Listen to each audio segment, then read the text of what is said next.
ser, por exemplo, a faculdade natural de Jesus, de reaparecer materializado, usando as energias do próprio planeta.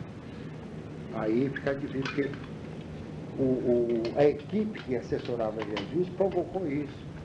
Então, esse vale das energias dos animais, das plantas e da própria vida planetária, que a Terra emite energias. Existe um campo magnético, nós chamamos lei de gravidade, entendeu? Então, esse campo magnético possibilita alguns espíritos, como os elementais, a se tornarem visíveis e operarem de uma forma objetiva na face do planeta, entendeu?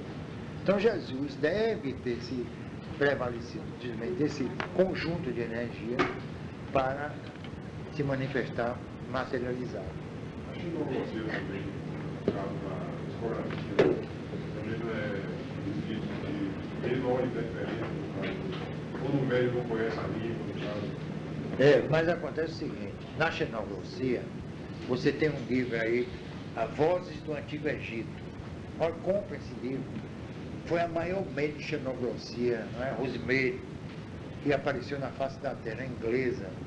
Então, a xenoglosia é o seguinte, um médium que nunca viu na vida dele presente o sânscrito, uma língua desencarnada, né? A língua morta, né? O sânscrito. Aí ele vem e escreve em sânscrito, como Rosemary escreveu em egípcio copta, né? E também em egípcio faraônico. Resultado, essa jovem Rosemary nunca esteve no Egito, nasceu na Inglaterra. Aliás, os ingleses, os anglo-saxões, não admitem a reencarnação até hoje, né?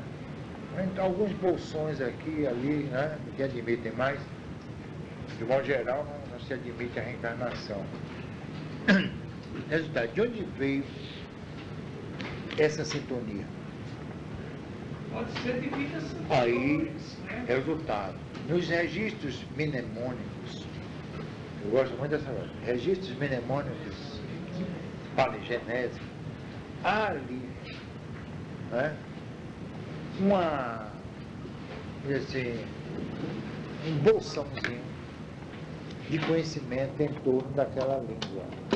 Então, registros mnemônicos, dizendo, onde ela pertenceu a essa civilização. Então, o resultado, o espírito provoca isso, está guardado lá no inconsciente, chamado inconsciente, e aí estabelece a sintonia. Senão seria muito Né? difícil. Porque quantas vezes nós reencarnamos e em quantas civilizações? Isso daí é notório, não só no campo da xenoglossia, mas de outras manifestações, chamadas manifestações intelectuais. Aí vem as aptidões, não é? As ideias inatas, aquelas inclinações que, por exemplo, o Mozart, ele desde 6 anos já compunha maravilhosamente. De onde veio aquele conhecimento? Está no cérebro dele? A gente precisa contestar esse pessoal materialista e olha, meu, você é burro, eu digo, você é burro mesmo.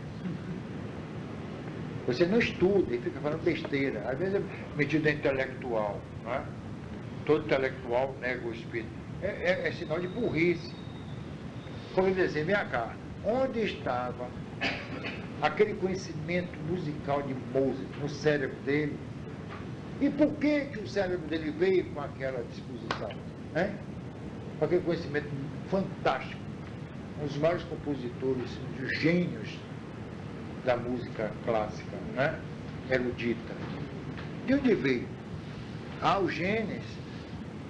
Então existem gênios musicais, né? Resultado, daqui a pouco aparece um gênio com um violino tocando. Não é isso? Então a gente estava a sinfonia de Beethoven, a quinta sinfonia, que eu acho uma coisa assim fantástica, estava no cérebro dele. Responda aí, hein? Ele era surdo, já tem mais essa. Estava lá? É isso que a gente contesta. Aí vem aquele cientista, eu digo, meu amigo, me explique isso. Ele não explica. É ou não é verdade? Então, certas aptidões que nós temos foram cultivadas antes, em vida anterior. Então, se não se admitir a reencarnação,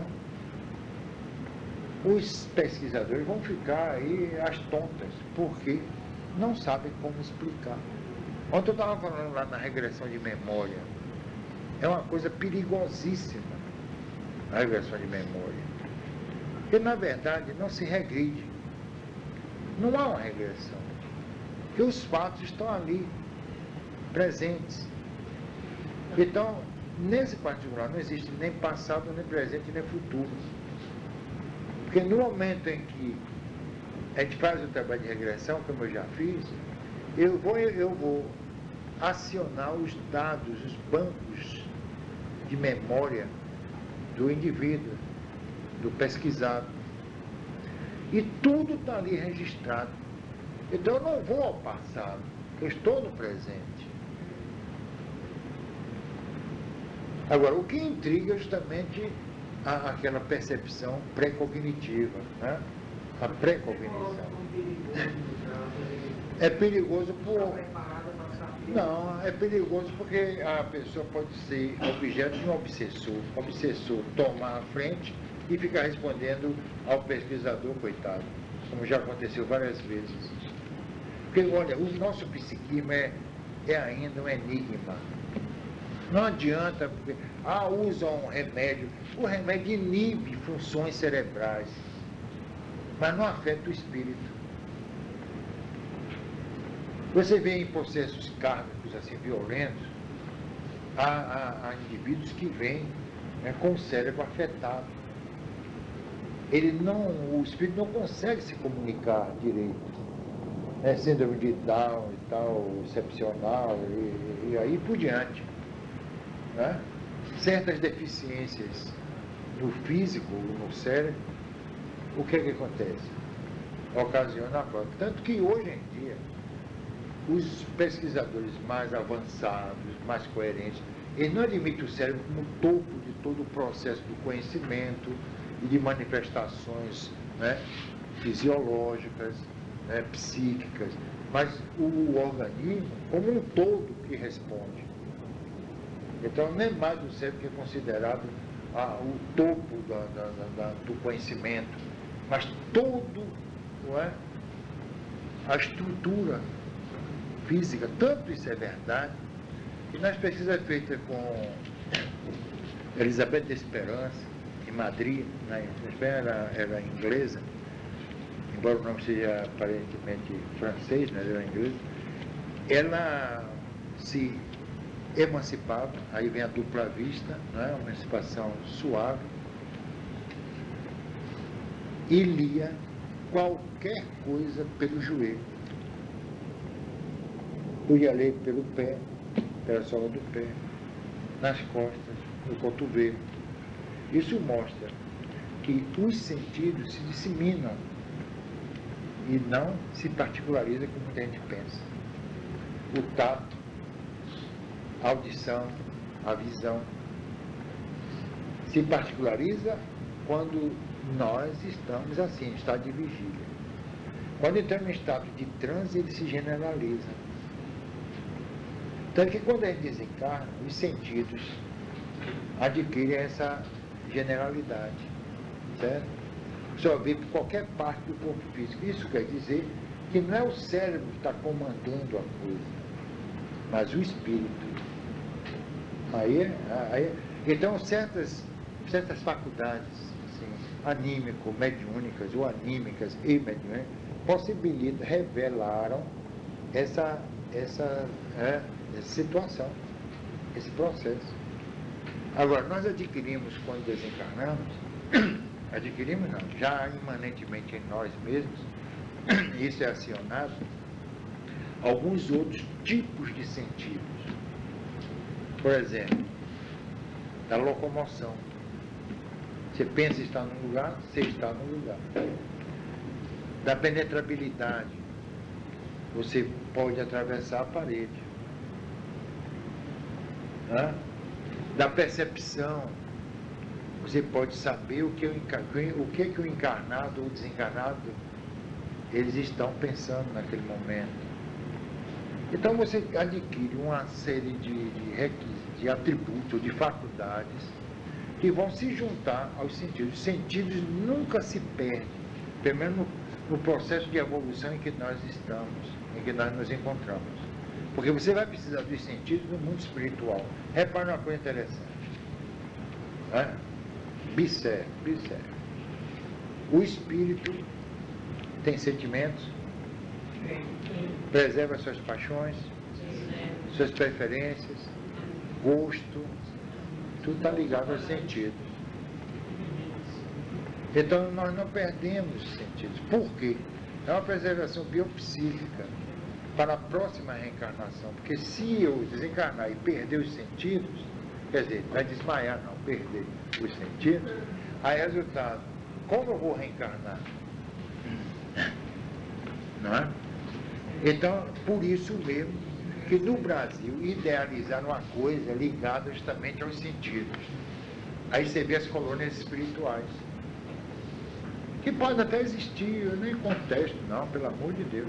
Eu estou contando algumas besteiras que falam lá, que a menina vai ao banheiro, lava as mãos e tal. Os coliformes fecais também desencarnaram com ela, né? Mas tudo é plasmado. Justamente através dos sentidos. Por exemplo, num lugar tem rua, tem poste, tem transporte, tem alimentação, tem até o sistema financeiro. Isso é o quê? Porque os espíritos não conseguiram ultrapassar os limites sensoriais. Isso mostra que eles estão atrasados. Agora você desbloqueou de vez. Se você não colocava isso, eu pensava assim, mas se ele plasmar essa condição, ele não vivencia essa condição. Mas ele tem necessidade de dar essa continuidade sensorial, minha gente. Sensorial quer dizer sentidos. Então por que não está funcionando não? Hein? Então, se houver uma ruptura cultural aí e sensorial, ele vai sofrer horrores, porque vai ficar sem referencial. Como ele está sem referencial? Como ensinar a maioria esmagadora das pessoas que a gente nasce para a morte, aí chega no mundo espiritual. A via de escape é justamente criar situações em nível sensorial. Aí você pega, você sente, você sofre, você vê. Resultado, isso é um atraso. Por quê? Você não aciona as outras faculdades que há inerentemente no espírito. Certo? Isso é um atraso. Falar em colônia espiritual é atraso. Tá vendo? Vice, é atraso. E muita gente no Brasil pensa que é uma maravilha. E não é. Isso mostra que a gente não consegue se libertar das nossas injunções sensoriais. Então, existe sexo além da morte? Existe. Tem até um livro, Sexo Além da Morte, deixa eu ver. Vou mostrar para vocês vão ficar entusiasmados, minha gente. Para quem aprecia. Para quem gosta, olha aqui, Sexo Além da Morte. Tcharam! Então não fiquem desanimados. Lá tem, viu?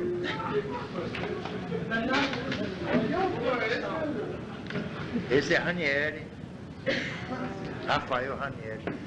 Eu até me correspondi com ele. Eu fiz algumas contestações aqui, ele gostou, só que ele ia fazer um artigo, então ele desencarnou. Ele elimina. Hein?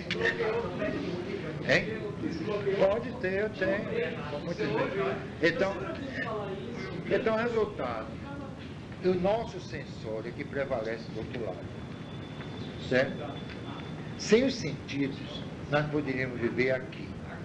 Sem os sentidos, a gente não poderia psicamente sobreviver lá. Então, resultado, toda a vida física e transfísica se baseia no nosso processo sensorial, o sensório. Então nós ainda não vivenciamos a era do espírito. Porque todas as injunções de ordem biológica, repare, quando uma pessoa se comunica numa região mediúnica, o que é que acontece? Se ele desencarnou com um tumor no fígado, então isso está ligado ao quê? Aos sentidos. Porque a dor, embora de natureza psíquica, mas ela se realiza através do corpo físico. Certo? Ela é de natureza psíquica. A dor, muita gente fala, a dor é psíquica. Mas o que é dor em nível psíquico? O espírito sente dor? Não sente. Mas acontece que leva ao perispírito, que é o modelo organizador biológico, e o elemento sensível do espírito, ele recebe ali e transmite ao corpo físico. Isso livra o espírito de certos comprometimentos, porque o espírito é perfeito, mas o perispírito e o corpo físico não são, porque fazem parte da vida planetária inferior que é este, né? Esse plano, né? As nossas lembranças da vida atual, quando partimos do livro do seu espírito, da essência. Não, do perispírito. É. Agora, eu já disse, é por isso o seguinte, não. Todo o processo de desenvolvimento das nossas potencialidades inerentes, espiritualmente inerentes, esse processo vai se ampliando e se aprofundando a partir do processo de evolução. Por exemplo, nós habitamos as cavernas, né? Nós somos os trogloditas do passado, os primatas, certo? Muito bem. Aí pergunta assim, o processo demográfico, porque a população naquela época era de milhares de pessoas, são bilhões. E, primeiro, Deus nunca cessa de criar. E segundo, existe uma lei de solidariedade entre os mundos. O que é a lei de solidariedade entre os mundos? Existem planos inferiores ao da Terra. E espíritos que já conseguiram alguma elevaçãozinha começam a ser, né, reencarnar aqui. Você já viu os ilados de capela? Né? Existe o quê? Uma intercessão, assim. E aí os espíritos se comunicam aqui. Emmanuel tem uma tese interessante, né? Quer dizer, sujeito a controvérsias no livro A Caminho da Luz, sobre os gênios tutelares da nossa organogênese, e fazia o seguinte: operava o perispírito reencarnante para acelerar a evolução. E eu fiz um artigo no Jornal Espírita da Federação Espírita de São Paulo, eu contestei. Digo, não. O homem, o espírito não pode interferir na evolução, que é um processo natural. Ele não pode interferir, ele não tem esse direito. Certo? Então você... Não, olha, não existe a rigor uma programação. Existe o seguinte: as circunstâncias são determinadas pela sua trama kármica. Então, você que programa, na verdade, é o espírito que programa através do resultado dos atos que ele vai praticando. Então, a programação, não é, na verdade, é determinada pelo espírito. Então, você cria um determinismo, vamos dizer assim. Livre-arbítrio e determinismo. Aquela coisa de programador. Não, aquilo é maluquice. Isso é coisa do brasileiro, de espírito brasileiro. Então você faz o seguinte: o livre-arbítrio é aqui, o determinismo é aqui. Existe. Você pega um capítulo sobre fatalidade do livro dos Espíritos, você vai explicar muito bem isso. Então aqui está o livre-arbítrio. Aí você pratica um ato. Na hora que você pratica um ato, gera uma repercussão, né? É inerente. Resultado: a repercussão cria o quê? Um determinismo. Você tem que assumir a responsabilidade do ato que você praticou, bom ou mal, certo ou incerto, justo e injusto, dentro daquilo, não que a lei de Deus determinou, mas que as culturas humanas determinaram. Então a lei de Deus funciona de uma forma muito sábia. Ela dá ao homem a possibilidade de agir e assumir o resultado da sua ação. Isso é a lei. A lei justamente está embutida aí.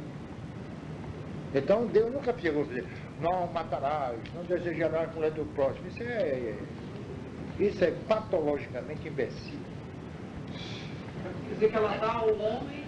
É do homem a condição de ser, de agir e responder pelo que ele fez e o que ele determinou. Agora ele tem a lei de amor e a lei, então a pessoa sai daquela lei de amor, evidentemente que a lei de amor, você vai ser um mal, você vai... Mas acontece que a lei do amor é justamente essa, de dar ao homem a possibilidade de crescer graças aos seus próprios esforços. Então você vê assim, eu estou bem graças a Deus, não estou bem graças a mim. No Evangelho tem um capítulo sobre o bem e o mal. O bem e o mal. Você analisa às vezes que o que é mal, o que é bem, é uma coisa Isso é relativa. cultural e até ideológico. O mal às vezes é o bem. Não é? Então a lei de Deus nunca determina, ó, isso é certo, isso é justo. A lei do amor, a lei da caridade. Quem determinou tudo isso não foi Deus, foi o homem. O que é o amor? O que é a lei do amor? Hã? O que é amar ao próximo como a si mesmo? O que é amar a mim mesmo? É narcisismo, chegar a flor d'água, como eu sou bonito, sou lindo, sou maravilhoso, né? O que é amar a si mesmo? Eu só posso amar ao próximo no dia que eu aprender a amar a mim mesmo. Ama ao próximo como a ti mesmo. Isso é um pré-requisito. Primeiro eu tenho que saber quem eu sou. Primeiro eu tenho que saber das minhas potencialidades. Depois eu tenho que saber o que é que eu vou fazer nesse mundo. E aí por diante, o dia que eu responder a todas essas questões graves, aí eu vou saber quem é o próximo e como amá-lo. E tem uma coisa, amar sem correspondência. Que o dia que o espírito é levado, quando ele se manifesta em nível de amor, ele não espera recompensa, ele já tem tudo. Ou melhor, ele já tem tudo aquilo que eu penso que ele precisa. Então, ele não há correspondência porque ele não precisa. Não há necessidade de eu retribuir o que ele fez por mim. Certo? Isso não é ingratidão. Isso não se transforma em ingratidão. Eu não faço por ele porque ele não precisa de mim. Agora, eu preciso dele para me ajudar. Agora, não pode resolver meus problemas. É vedado ao espírito resolver meus problemas. Não vão para uma casa espírita pensando que vão resolver seus problemas. Ajudam os espíritos. Fornece subsídios. Mas resolver problema, não. Problemas morais só solucionam.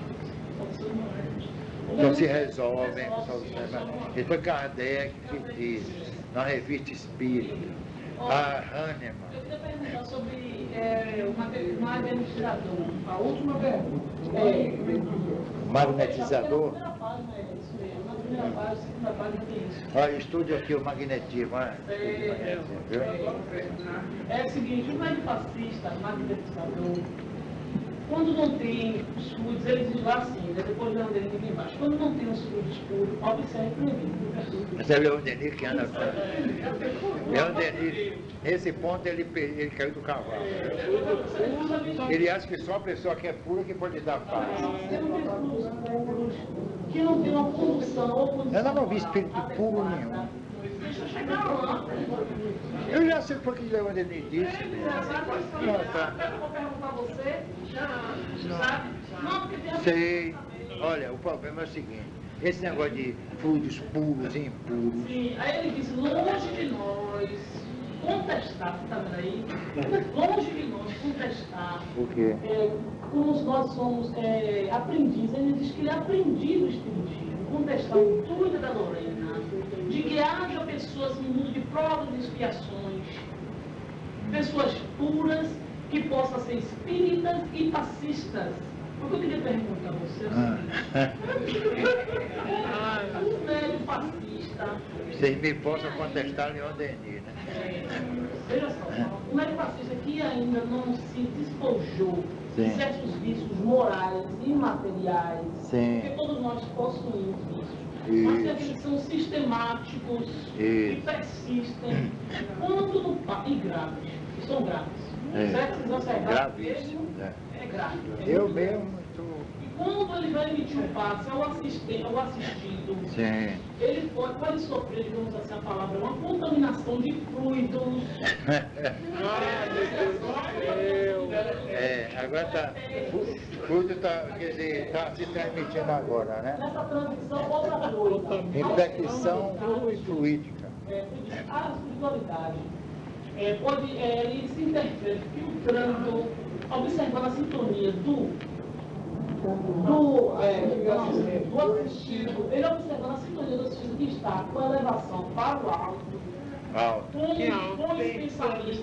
O que é alto? Assim, para o alto, receptivo. Não existe nem alto nem baixo. Né? Receptivo. Olha, eu vou dizer, eu já sei o que você quer dizer. O problema é o seguinte, num trabalho de passe, não se leva em consideração se a pessoa é boa ou má, se é justo ou injusto, se é elevado ou está lá embaixo. Porque se tem alto, tem baixo. E no universo não tem nem alto nem baixo. Nem moralmente também, não é? Nem moralmente também. Resultado, quando o passista emite a chamada bioenergia, certo? Aquela bioenergia não é inteligente por si só. Se você está com uma afecção no fígado, dá até um...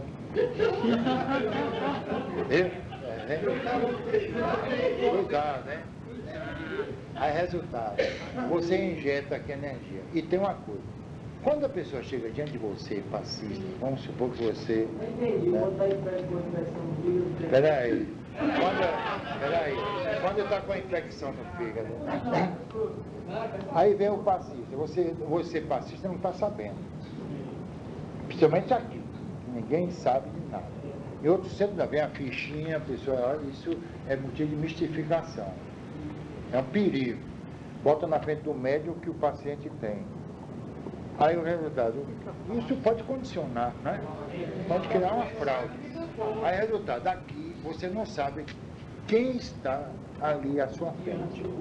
Mas ela tem uma afecção no fígado, vamos dizer, uma doença, um problema. E aí, como é que fica? Se você não sabe, e se a energia que você está despendendo também, entre aspas, bota em aspas aí, não também, não sabe. Aí, resultado, foi Kardec que disse no livro dos médiuns, que ele devia estudar, que todo passe espírito deve ser dado com a assistência de espíritos especializados, químicos no caso. Aí o que é que acontece? Não, você concorda não, é assim que funciona. Resultado, quando você injeta energia, o espírito que está ali, ele pega e adequa aquela energia à necessidade do encarnado, porque a sua energia, ou você esteja no alto ou no baixo, é diferente daquela que está ali. Então ele faz uma adequação da energia para não haver rejeição. Entendeu? Porque vocês veem que os órgãos, quando são transplantados, se processa a rejeição. Por que a rejeição? Porque a psicosfera daquele órgão e as energias de que se constituem aquele órgão são diferentes da pessoa que o está recebendo, certo? Então a energia, a bioenergia, o bioplasma, cria também, pode ter uma rejeição por parte do agente. Ele pode rejeitar, porque ela se torna incompatível com a sua estrutura energética. Aí os espíritos químicos, você pode ser maravilhoso, pode ser... É até bom que o médium não preste muito não, porque aí a maioria também não presta e estabelece a sintonia, né? Não é verdade? E o espírito não tem tanto trabalho de decodificar. Já imaginou Jesus me dando um passe? Ele está perdido. Né? Minha energia é completamente diferente da dele, né? Aí é resultado. Tanto que os maiores passistas foram de pessoas não espíritas ou que eram moralmente comprometidas. E os grandes médios, como Eusébio Paladino, depois que faziam um trabalho, enchia a cara com aguardente. Os grandes médios não eram espíritas, eram moralmente comprometidos. Porque é uma questão mais de energia e não moral. Porque você lê também no livro dos médios. Moral não tem nada a ver com a faculdade mediúnica. Nada a ver. Né? Tá? Então você precisa botar Kardec de um lado e esse povo do outro. Aí, resultado, os espíritos tentam decodificar aquela energia, adequar aquela energia, e aí acontece o quê? Uma espécie de regeneração das células. Eu já vi isso acontecer, de regeneração de células cancerígenas lá no nosso centro. Os espíritos operando e fazendo isso agora. Tem uma coisa, prestem bem atenção. O perispírito continua com aquela mácula. Você teve um refrescozinho. Como eu já tive. Eu estou na moratória ainda. Mas o problema continua, uma espécie de arquétipo, né? Continua no perispírito. Numa próxima existência, ou nessa existência já mais adiante, aquele problema volta a aparecer. Por quê? Porque aquilo ali foi uma consequência de um ato moral que você praticou. Então, você não pode apagar a causa. Você ameniza o efeito, mas a causa continua. É como você tomar uns comprimidos. A dor passa e o mal continua. Agora, se quer dizer, aquilo é aquela consequência acontecer nessa vida, Aí a pessoa já se libertou. Então, olha, por incrível que pareça, por mais absurdo que possa ser, quando nós deixamos que a coisa tenha o seu curso natural, é melhor para o espírito. Mas a gente não pensa como espíritos, como espírito.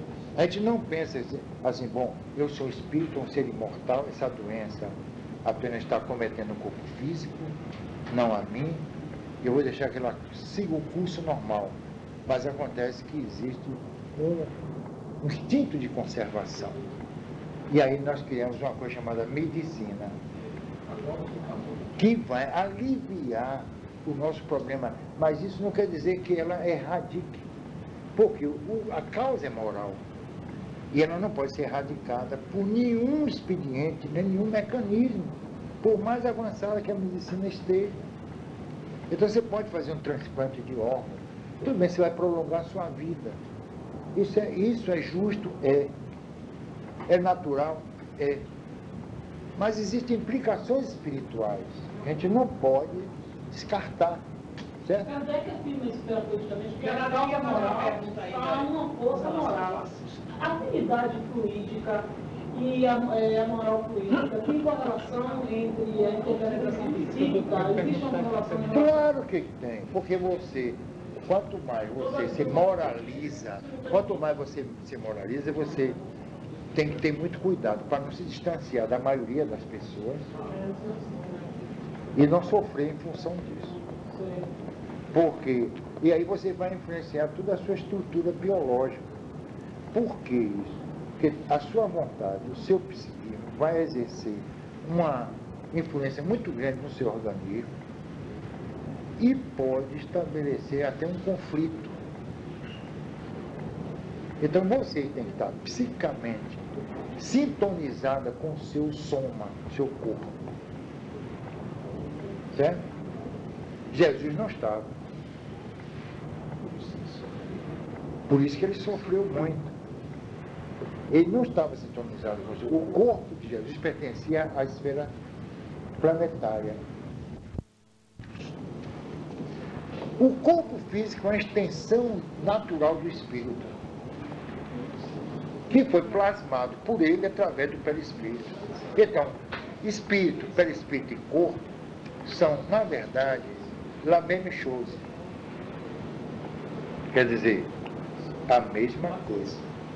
Obedecendo, então, às especificidades da vibração planetária e da vibração extraplanetária.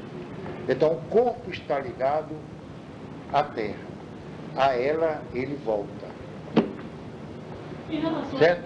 Agora, o perispírito não. O perispírito vai para o mundo que lhe é específico. Um dia eu chamei de mundo perispiritual. O pessoal ficou, digo, claro. O espírito ainda não conseguiu viver na sua dimensão própria. Ele está vivendo emprestado em duas dimensões que não lhe pertencem energeticamente, não. Certo? Então, resultado, o corpo que foi plasmado aqui, no plano físico, volta à economia energética do plano físico. O perispírito, que vive nessa dimensão, numa dimensão que lhe é própria, fora do corpo pela morte, ou pelo transe, ou pelo sono, que também é um transe, ele tem também a sua especificidade, não é? Ambiental. Muito bem. Mas o espírito ainda não conseguiu viver a sua dimensão. E a dimensão do espírito está nele. Tanto que a eternidade somos nós. Nós que somos a eternidade. O que seria do universo se nós não tivéssemos olhos para o enxergar? Então o universo é sensorial. Você põe uma luneta e vê lá a lua. Você vê a lua. Então é o sentido, são os sentidos que determinam a existência do universo e não o espírito. Porque o universo do espírito é diferente. Quando uma autora aí fala que viu o pôr do sol no mundo espiritual, isso é uma aberração. Que a luz do mundo espiritual é própria. Vocês vão ver aqui nesse livro. Entendeu? E o sol faz parte do mundo sensorial. O universo é tão sensorial quanto o homem. E o homem é tão sensorial quanto o universo. Enquanto o homem for sensorial, o universo vai existir. Enquanto o homem se espiritualizar, aí ele vai ver um outro universo, chamado universo paralelo, antimundo, que é o mundo justamente dos espíritos livre daquela carcaça chamada corpo físico e fundido, como a tese de Kardec, é o perispírito, que vai se quintessenciar e se fundir espírito e perispírito, porque ambos são feitos da mesma matéria. Não perde a memória, não. Não, muito pelo contrário. Eu pensei que a memória não perde. Não perde não, porque ele usa o perispírito a filtrar, agora, de um processo seletivo. Então, quando chegar num estado de espírito, aí nós vamos ter o conhecimento. Mas o conhecimento não está fora do homem, porque é sensorial. O conhecimento está no espírito, porque é o quê? Espiritual. Então, o que nós estamos aprendendo aqui ainda é muito primário. Todas as ciências humanas são ciscadas de galinha na face da Terra. Já disse um espírito. Então, nós estamos ainda muito primário para ter a pretensão de conhecer Deus, que o universo. Nós não sabemos, não. Nós só sabemos aquilo que os sentidos captam. Quando nós captamos algo fora do sentido, que existe a sensorial, aí dizem que é fraude, que isso não existe, que é truque. Então o homem está negando a sua condição de ser eterno para se colocar numa situação, não é, humilhante de ser apenas terráqueo. Diga. Nada eu queria fazer. Vai por causa da hora.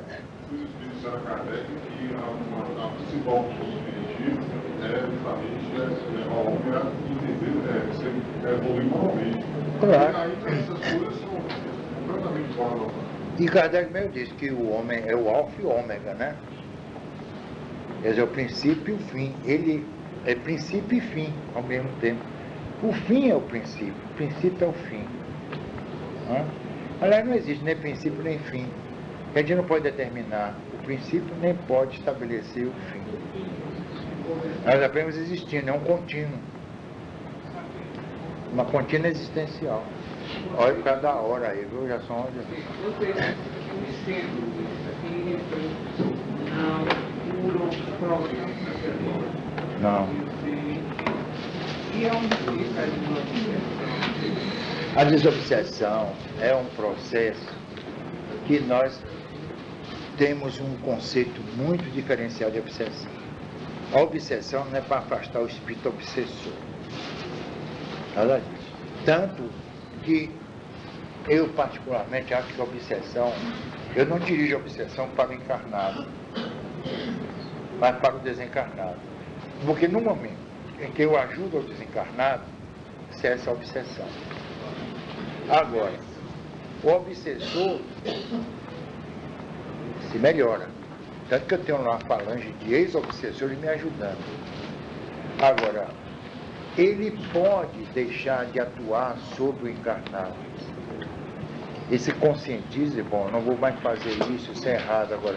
É preciso que o encarnado também se conscientize. Porque o obsessor é fruto dos atos irresponsáveis do encarnado. A não ser obsessões eventuais, episódicas. Mas geralmente a obsessão existe em função dos desmandos do encarnado e do próprio desencarnado. Certo? Então é preciso que nós analisemos as coisas dentro desse prisma. Não é curar a pessoa. Eu não vou curar ninguém. A obsessão não é. A obsessão não é doença. A obsessão é um estado de psicológico, né? Ético, biológico. E qual é o remédio para os desmandos do encarnado? Os evangelhos. Não faça a outra, você não vê que ele faça. Ama o próximo, mate mesmo. Perdoa não 7, mas 70 vezes 7. Seja indulgente para com os defeitos da lei severa com Deus. Olha os remédios. E tem uma coisa, são remédios de graça. Você não paga nada. Olha, eu sempre conto um caso de uma pessoa que disse assim, Bernardo, eu estou muito melhor, estou muito bem, tal, graças... Eu disse, graças a que é um livrinho chamado Minutos de Sabedoria. E vou, que maravilha. Você quer ficar melhor? E pode. Leia os evangelhos, porque lá são séculos de sabedoria. Que se em minutos você está assim, avalia em séculos. Não é não? Então o remédio é esse. Você põe em prática, nós pomos em prática, nós colocamos em prática o evangelho. Não. Nós sempre somos severos com os defeitos alheios e indulgentes para com nós. Não, eu fiz porque tinha que fazer, não é possível. Afinal de contas, tem amor próprio. Né? E meu orgulho, para onde é que vai? E minha dignidade? Aí não é. Aí a gente vai tapando só com a chama eufemismo. Agora o outro não presta, não vale nada. Não é isso? Isso é um remédio que nós ainda não estamos tomando, ingerindo, sei lá.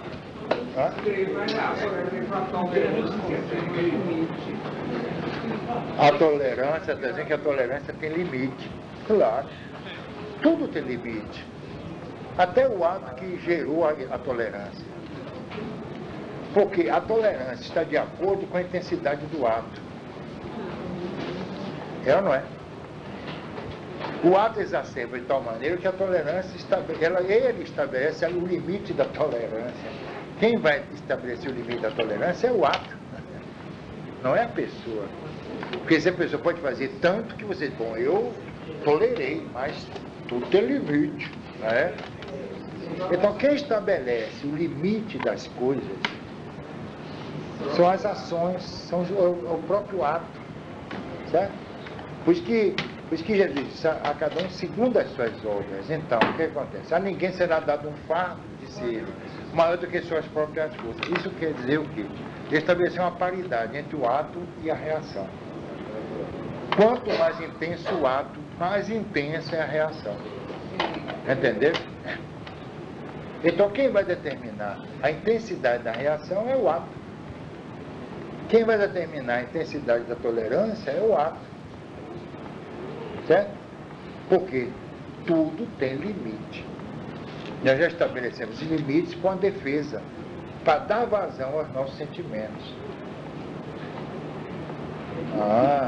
Isso é sabedoria humana. Nós estabelecemos limites para justificar a nossa natureza. Porque, não, tudo tem limite. E a transcendência? Por exemplo, às vezes a escola fala... Em que sentido? Kantiano ou psicológico? Porque a transcendência em nível kantiano é outra coisa, né? Kant estabelece a transcendência não no sentido espiritual exatamente, mas no sentido de vivência no mundo de relação. Ele fala até do valor da ação humana, Kant.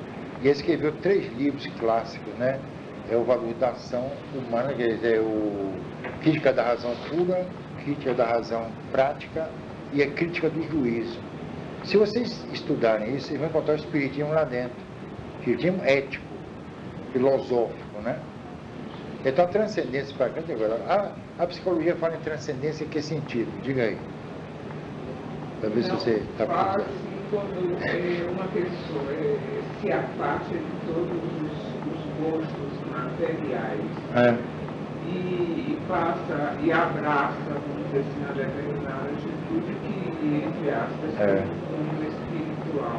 Mas acontece o seguinte, como é que a gente vai se afastar de todos os gostos materiais?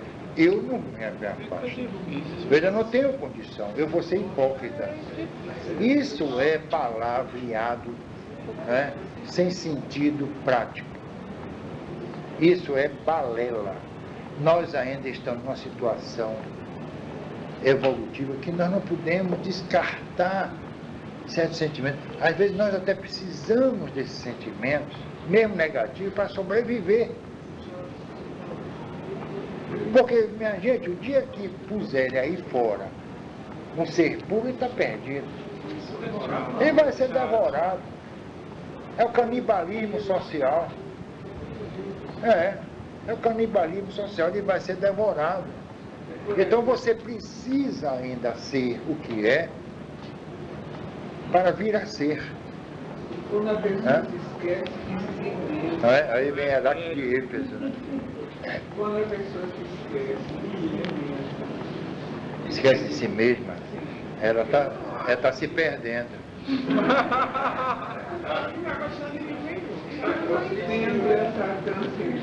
Que transcendência, coisa nenhuma. Olha, nós estamos num mundo de provas e expiações, um mundo inferior. O dia que eu transcender aos meus próprios limites, eu estou perdido. Repare por que Buda se afastou? E por que Jesus sofreu? Ele sofreu porque ele veio para a bagunça, para a confusão. Se ele ficasse num lugar fechado, isolado, ia ser uma maravilha. Agora, vá para a sociedade para ver como a coisa fica feia. Vá, experimente. Por que padres e freiras se escondem? Porque tem medo de errar. Medo de errar. Agora, o medo de errar é tão grande que eles já estão errando. Estiola, isso embrutece a pessoa. Quando eu falo que é esquece de si mesmo. Mas não pode. Isso não é certo. Por exemplo, olha, Chico. Está numa fase de transcendência. Que transcendência? Isso é apenas um palavreadozinho. Por exemplo, Chico Xavier. E nosso querido amigo Divaldo Franco. Aqui para nós.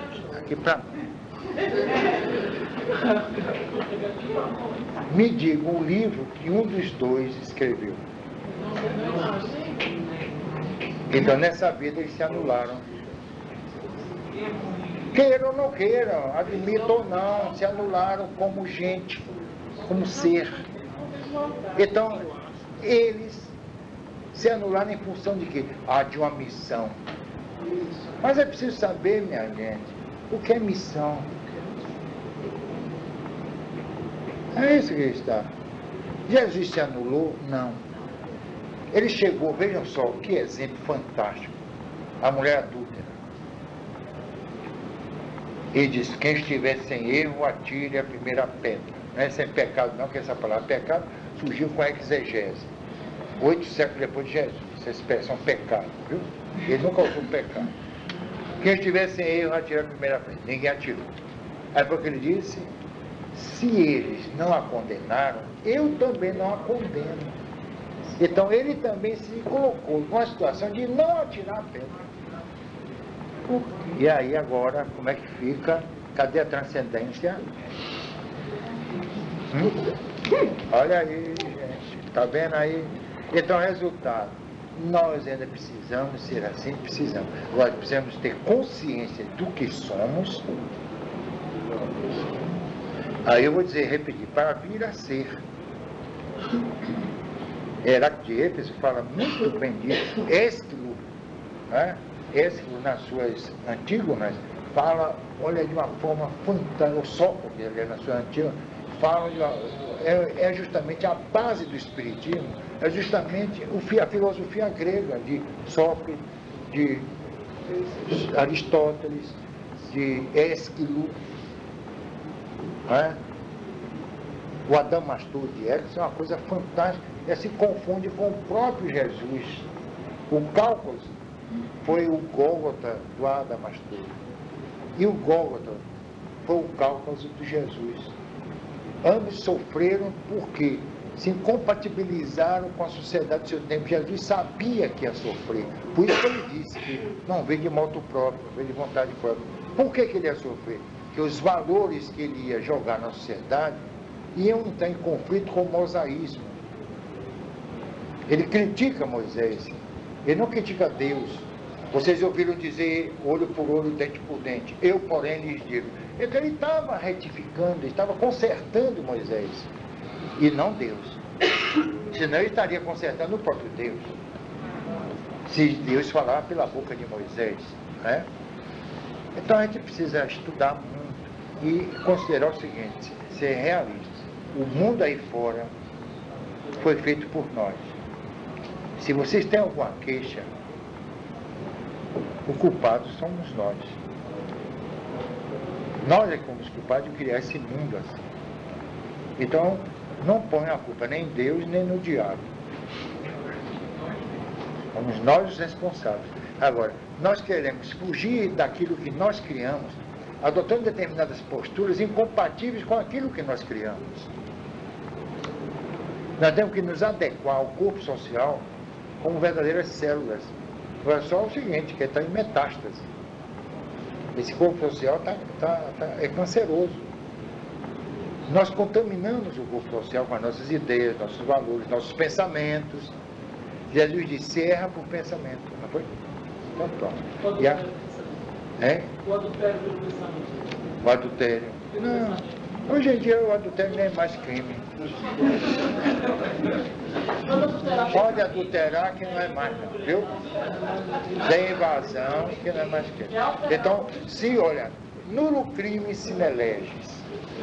Quer dizer, não há crime sem uma lei que o determine. Então vocês podem adulterar que não é mais crime. Então não é mais um erro moral, não é não?